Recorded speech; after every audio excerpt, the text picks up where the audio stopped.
హిందూ సత్ప్రియ బాంధవులారా, భగవద్గీత చదువులారా, మీకందరికీ నా హృదయపూర్వక నమస్కారములు. మనము నిన్నటి వరకు భగవద్గీత 8వ అధ్యాయము అక్షర పరబ్రహ్మ యోగములో 23వ శ్లోకం వరకు చెప్పుకొని ఉన్నాము. నేడు 24వ శ్లోకం నుండి చెప్పుకుందాము. జై శ్రీరామ్, జై శ్రీకృష్ణ. 24వ శ్లోకము. అగ్నిర్జ్యోతిరహస్లుక్ల శుక్ల షణ్మాస ఉత్తరాయణం తత్ర ప్రయాత గచ్చంతి బ్రహ్మవిదో జనాః. దీనికి తాత్పర్యం ఏమిటంటే, అగ్ని వెలుగు, పగలు, శుక్లపక్షం, ఉత్తరాయణం అనే వెలుగుతో నిండిన ఆత్మజ్ఞానంతో కూడిన మార్గములో పయనించిన బ్రహ్మవిధులు ఆ పరబ్రహ్మాన్నే చేరుతారు అనేది తాత్పర్యము. దీనికి భాష్యం ఏమిటంటే, ఆత్మజ్ఞాన ప్రకాశంతో కూడిన సంపన్నులను గూర్చి అవసాన దశలో వారి సంకల్ప మార్గాన్ని గూర్చి ఈ శ్లోకములో చెప్పబడినది. కావున ఇది ఆత్మజ్ఞాన మార్గావలంబుల ప్రయాణం. యద్భావం తద్భావతి అన్నట్లుగా ఆ పరబ్రహ్మ భావనలో ఉండి ఆయననే చేరుతారు. ఇట్టివారు తిరిగి జన్మించరు అనేది భావము. తరువాత ఇప్పుడు పునరావృత్తి అంటే పునర్జన్మ కలిగిన వారు ధూమాది చిరుచీకటి తమస్సుతో కూడిన అజ్ఞాన మార్గాన్ని గూర్చి తెలియజేస్తున్నారు దేవాది దేవుడు శ్రీకృష్ణ పరమాత్మ. 25వ శ్లోకము. ధూమో రాత్రిస్తదా కృష్ణ షణ్మాస దక్షిణాయనం తత్ర చాంద్రమసం జ్యోతిర్యోగి ప్రాప్య నివర్తతే. ప్రాపంచిక వ్యామోహమును పొగ, చీకటి కాలమైన రాత్రి, కృష్ణపక్షము దక్షిణాయనము అనే వెలుగు తక్కువగా చిరుచీకటి గల అజ్ఞాన మార్గంలో ప్రయాణించు సకామ కర్మయోగి చంద్రజ్యోతిని అంటే పొంది ఈ ప్రపంచంలోకి తిరిగి వస్తాడు అనేది తాత్పర్యము. దీనికి భాష ఏమిటంటే, కోరికలతో కూడిన కర్మానుష్ఠాన పరులు ఆయా ఫలములను పొందుటకు ముందు ధూమాభిమాన దేవతను అంటే పొగ దేవతను, రాత్రి అభిమాన దేవతను, కృష్ణపక్షాభిమాన దేవతను, దక్షిణాయన అభిమాన దేవతను, దాని నుండి సంవత్సరాధిష్టాన దేవతను, దాని నుండి పితృలోకము నుండి ఆకాశము నుండి చంద్రలోకమును పొందుతారు. ఈ చంద్రుడే సోమరాజు అంటే వాసనామయుడు, జీవుడు, ప్రత్యక్ష దేవతలకు అన్నము.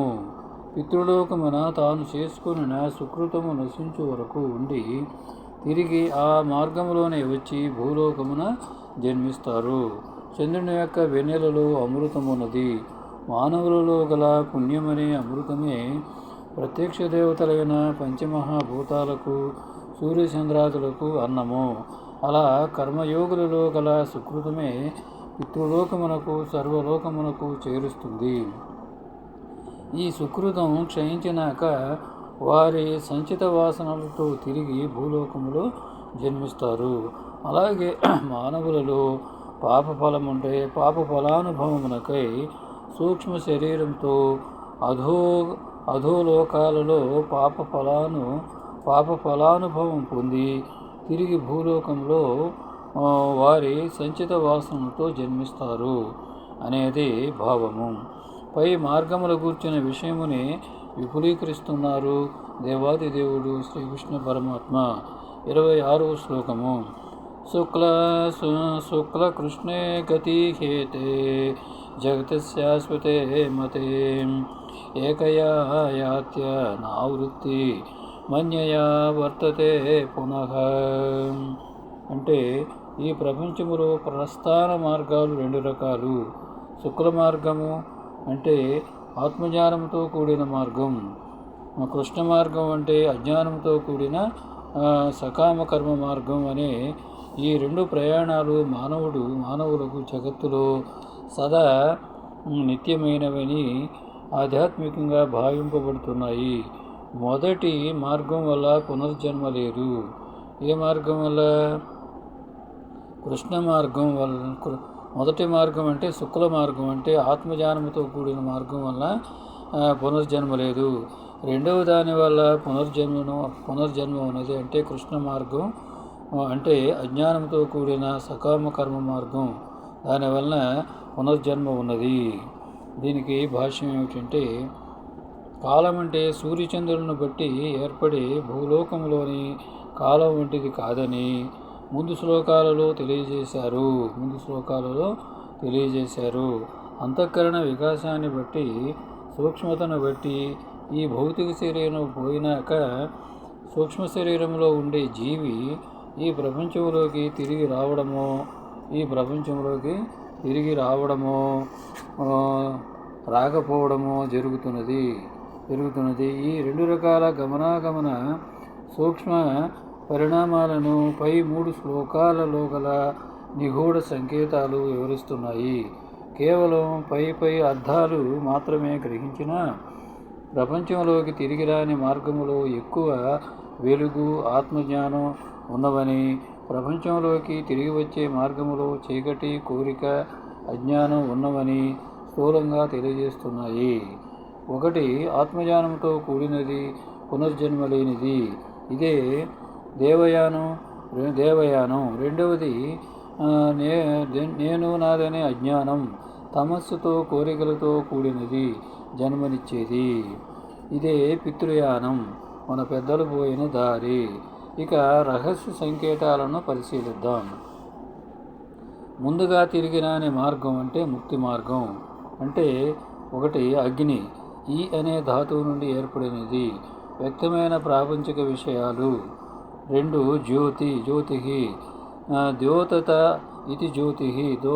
ఇది జ్యోతిహి, అంటే ద్యుతదీప్త అనగా ప్రకాశింపచేయునది, వ్యక్తమైన ప్రాపంచిక విషయాలను తెలుసుకునే పంచ జ్ఞానేంద్రియాలలోని జ్ఞాన చైతన్యం. మూడు అహహ అంటే పగలు, విశేషార్థం. ఒకటి స్వచ్ఛమైన అహం, నేను అను సంజ్ఞ. రెండు నేను నాదనే అహంకారం అనే జీవభావం. 4 శుక్లః అంటే బీజం,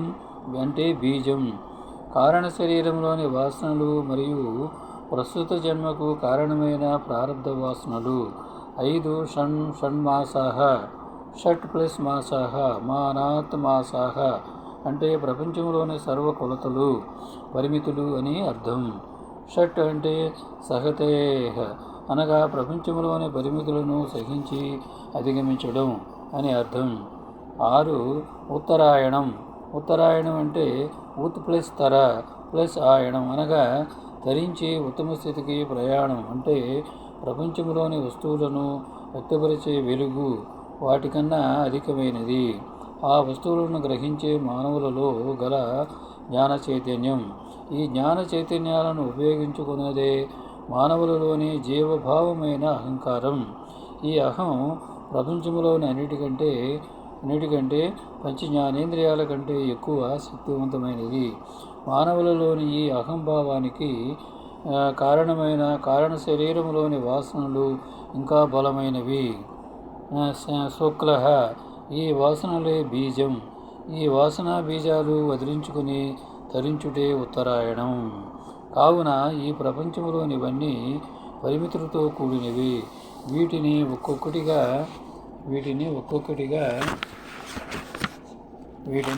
ఒక్కొక్కటిగా పరిశీలించి అధిగమించే సాధకుడైన యోగి తన వ్యక్తిగత వాసనల నుండి సమిష్టి వాసనల స్థాయికి ఎదిగి నిష్కామ కర్మయోగి అయి సమిష్టి స్థాయిలో వ్యక్తమయ్యే బ్రహ్మలోకాన్ని అంటే సత్యలోకాన్ని చేరుకుంటాడు. అలా నిష్కామ కర్మయోగంతో సూర్య చంద్రాదులు మహాభూతాల వలె సమిష్టి స్థాయికి ఎదిగిన వారు మరలా సృష్టి స్థాయికి దిగజారరు. ఇలా ఆ సత్యలోకంలో ఉండి బ్రహ్మదేవుని సాంగత్యం వల్ల పరమాత్మతత్వాన్ని అంటే భగవంతుని శ్రీ మహావిష్ణువుని గ్రహించి కల్పాంతములో బ్రహ్మదేవునితో పాటే ఆ అనంతతత్వములో లీనమవుతారు. ఇదే క్రమముక్తి. దీనినే క్రమముక్తి అంటారు. కానీ ఆత్మజ్ఞానం గలవారు అవసాన దశలోనూ ఆత్మజ్ఞానంలో ఉండి పరమాత్మలోనే లీనమవుతారు. వీరికి సత్యలోకంతో పని లేదు. తిరిగి వచ్చే భావరోగ మార్గం ఎట్లా ఉంటుందంటే, ఒకటి ధూమః అంటే ధ్రువతే అనగా విధికి ఎదురుపోవాలనే ఉద్దేశంతో అమితమైన ప్రయత్నం చేస్తూ ఉండడం. పుట్టిన ప్రతి ప్రాణి పరమాత్మతత్వాన్ని చేరాలి. ఇదే విధి, పరమాత్మ నియతి. అంతవరకు ఎన్ని చోట్ల జన్మలైనా పొందవలసినదే. 2 రాత్రి ఉపరమయంతి ఇతరాణి భూతాని. సర్వజీవులకు ఊరట ఆనందాన్నిచ్చేది రాత్రి. 3 కృష్ణః సర్వం కరోతి కృష్ణః. కష్టమైన ఆకర్షణీయమైన కర్మలనన్నిటినీ చేసేవాడు జీవాత్మ. 4 చంద్రమసః జ్యోతిః. చందతే రమతే జ్యోతిః అనగా చురుకుగా వ్యవహరించే జ్ఞాన చైతన్యం, ఎరుక పరిచేది, అహంకారంతో కప్పబడి ఉంటుంది. 5 షణ్మాసాః పరిమితులను సహిస్తూ అని అర్థం. 6 దక్షిణాయనం. దక్షి అనగా పెంచుకోవడం అంటే ప్రాపంచిక ప్రమేయాన్ని పెంచుకుంటూ భావరోగములో ప్రయాణించడం అనేది అర్థం. ఒక విధంగా నిష్కామ కర్మయోగి తన బాధలను లెక్క చేయకుండా తోటివారి ఉన్నతికి సహాయపడాలని చూస్తాడు. అందుచేత కష్టమైన జీవితం ఆకర్షణీయంగా మార్చుకొని లోకసేవ కోసం ఈ ప్రపంచానికి తిరిగి వస్తాడు. వారి ప్రారంధాన్ని బట్టి దుఃఖాలను అనుభవించక తప్పదని తెలిసి కూడా తోటివారిని బాగు చేయడానికి ప్రయత్నిస్తాడు. ఇది నిష్కామ కర్మయోగంలో ఒక మార్గం. కనుక కర్మయోగులు 2 రకాల వారు ఉన్నారు. ఒకటి నిత్య నైమిత్తిక కర్మలు ధర్మబద్ధంగా ఆచరించి పితృలోకానికి వెళ్ళి తోటివారిని ఉద్ధరించాలనే సంకల్పంతో తిరిగి భూలోకం వచ్చేవారు. 2 పుణ్యఫలం కోరి కామ్యకర్మలైన పుణ్యఫలం కోరి కామ్యకర్మలైన యజ్ఞాదులు పుణ్యకర్మలు చేసి సూక్ష్మ శరీరంతో స్వర్గలోకం వెళ్ళి వేల సంవత్సరాల పాటు భోగాలను అనుభవించి పుణ్యం ఖర్చయిన తరువాత భూలోకానికి వచ్చేవారు. మొదటిది యోగుల మార్గం, రెండవది భోగుల మార్గం. 2 జన్మనిచ్చేవే. తరువాత సూర్యచంద్ర మార్గాలు. ప్రాణాయామం చేసే యోగులు పింగళ ఎడ నాడులలో ఎడమ కుడి ముక్కులలో సంచరించే ప్రాణాన్ని అంటే శ్వాసను నియంత్రించి సుషుమ్నలోకి ప్రవేశపెట్టడానికి కుంభిస్తాడు. పింగళనాడిని దేవయానమని, ఎడనాడిని పితృయానమని అంటారు. వీటిని సూర్య మార్గమని చంద్ర మార్గమని కూడా అంటారు. తరువాత సుషుమ్న నాడి. ఇది మూలాధారం నుండి సహస్రారం వరకు ఉండే ఎడ పింగళ కాక 3వ అవ్యక్త నాడి. ప్రాణాయామం చేస్తూ గాలిని కుంభించినప్పుడు ఇది ఉత్తేజమవుతుంది. తద్వారా అంతఃకరణ శుద్ధి కలుగుతూ ఉంటుంది. కాన ప్రాణాయామం ఆరోగ్యాన్ని పెంచుటే కాక ఆధ్యాత్మికంగా అంతఃకరణ శుద్ధి పెంచడానికి ప్రాణాయామం చేస్తారు. ఈ ప్రాణాయామ ప్రక్రియ ఏ వయసు వారికైనా చాలా అవసరం.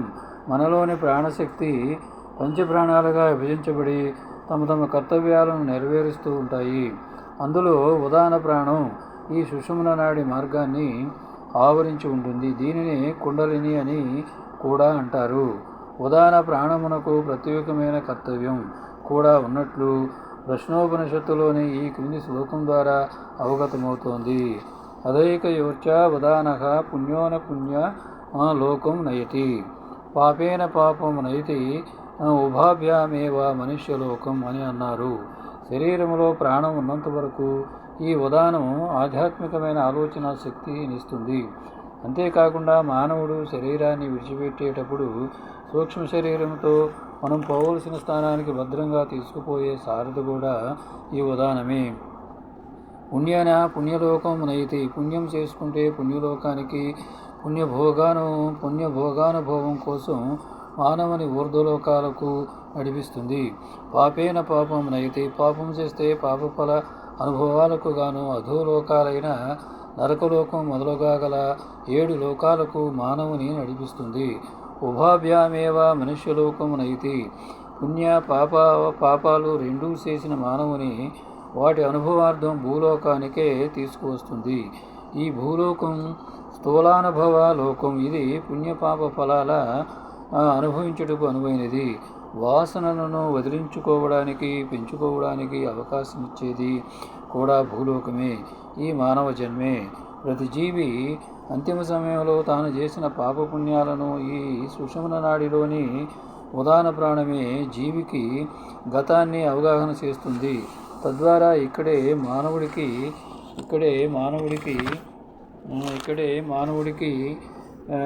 తదుపరి జన్మకు నాంది సంకల్పం కలిగిస్తుంది. ఈ యథార్థాన్ని గ్రహించి తదనుగుణంగా నడుచుకొని ఆత్మజ్ఞానం కలిగి ఉండడమే కుండలిని మేల్కొనడం అవుతుంది. ఈ విధంగా ప్రపంచంలో శాశ్వత ప్రస్థాన మార్గాలను శుక్ల కృష్ణ గతి హేతే అని పరమాత్మే వివరించారు. శుక్ల మార్గ సంస్కారం ఉత్తమ లోకాల వైపు సూక్ష్మజీవుని పయనింపజేస్తే, కృష్ణ మార్గ సంస్కారం విషయవాసనతో అధోలోకాలకు ప్రపంచం వైపు సూక్ష్మజీవుని పయనింపజేస్తుందని గ్రహించవలసి ఉన్నది. ఈ లోకాలన్నీ కూడా సృష్టి ఆరంభం నుండే ఉన్నాయి. ఇదే పరమాత్మ నియతి, ఇదే పరమాత్మన యొక్క నియతి, పరమాత్మన యొక్క నియమించినటువంటి నిర్ణయము. ఈ యథార్థం అవునన్నా కాదన్నా నియతి నీతే, దాని పని అది చేసుకుంటూ పోతుంది. ఇల్లు కట్టేటప్పుడే వీధి గుమ్మాలు, దొడ్డి గుమ్మాలు, గదులు గుమ్మాలు ఏర్పరచుకుంటాము. అలాగే పరమాత్మ నుండి నేను నాదనే అజ్ఞానంతో చ్యుతినిందిన దారి తప్పిన జీవుడు అనేక జన్మలు పొంది ఎట్టకేలకు తేరుకొని పరమాత్మను చేరుకోగల మానవ జన్మ ఆవిష్కరణ కూడా ఆ మహానుభావుడే ఏర్పాటు చేశాడు. ఈ యథార్థాన్ని మనం తెలుసుకొని గ్రహించి అనుసరించి ఆచరించి తరించడమే తరువాయి. ఈ విధంగా ఈ మార్గాలను చక్కగా ఎరిగిన వారిని మెచ్చుకుంటూ ఆత్మ సంయమ ధ్యానయోగివి కమ్ము అని అర్జునునకు సాధకులమైన మనకు పరమాత్మ హితోపదేశం చేస్తున్నారు. ఈ శ్లోకంతో స్వస్తి. రేపు 27వ శ్లోకం నుండి చెప్పుకుందాము. జై శ్రీరామ్, జై శ్రీకృష్ణ, హరే కృష్ణ, కృష్ణ కృష్ణ, హరే హరే, శ్రీరామ జయ రామ, జయ జయ రామ. భగవద్గీత శరణం శరణం, రామపాదం శరణం శరణం, కృష్ణపాదం శరణం శరణం. భారతదేశం శుభం శుభం, భగవద్గీత అభయం అభయం, మాతృభూమి అభివాదం అభివాదం. భారత మాతా కీ జై. జై హింద్.